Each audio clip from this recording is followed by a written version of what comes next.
అంటే ఎక్కడో ఏదో ప్రాబ్లం ఉంది.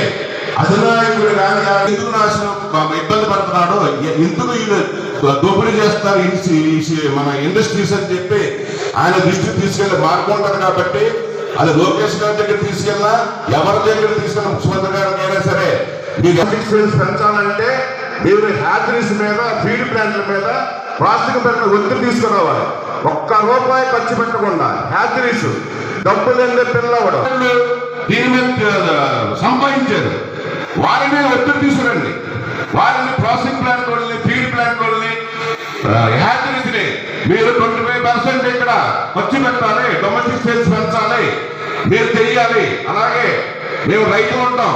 మా నియోజకవర్గంలో ఏ నియోజకవర్గంలో ఉన్న ప్రాసెసింగ్ ప్లాంట్ లో మేము కొంత సరుకు ప్రాసెసింగ్ చేసుకోవడానికి, డొమెస్టిక్ సేల్స్ అమ్ముకోవడానికి లబ్ధిదారులు ఉంటారో వాళ్ళందరూ కూడా ఫ్రిడ్జ్లు, షెడ్కి 1 లక్ష రూపాయలు కనుక లోన్ ఇప్పిస్తే మాకు ఏ సబ్సిడీ ఎక్కర్లేదు.